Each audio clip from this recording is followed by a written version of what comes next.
তো আজকে আমাদের এই যে চিংড়ি মাছ বড় বড় পড়ে যাচ্ছে, ধরতেই পাচ্ছি না আমি। চিংড়ি মাছ আর মুরগির মাংস বানাচ্ছি কষা কষা করে, আর চিংড়ি মাছ আলু দিয়ে গরম মশলা দিয়ে আমি ঝোল করব। মাছগুলো দেখতেই পাচ্ছেন কিরকম বড় বড় মাছ, একদম তাজা। তো এইগুলোকে আমি তাড়াতাড়ি করে কেটে নিই। আর এদিকে রান্না বসিয়ে দিয়েছি মুরগি মাংস। এদিকে দেরিও হয়ে গেছে, পুজো করলাম, ঘরে তো অনেক ধরনের কাজকর্ম থাকে জানেনই। তো এখন আমি তাড়াতাড়ি করে মাছগুলোকে কেটে নিই। মানে এইগুলো বড় মাছ নারকেল দিয়ে সর্ষে বাটা দিয়ে খেতে ভালোই লাগে, কিন্তু আজকে এরকম করে বানাবো না আমি।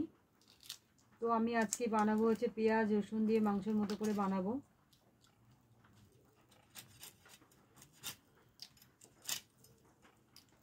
আর এদিকে বাইরে প্রচণ্ড বৃষ্টি হয়ে যাচ্ছে, কি বলবো, আরও বলার মতো নেই।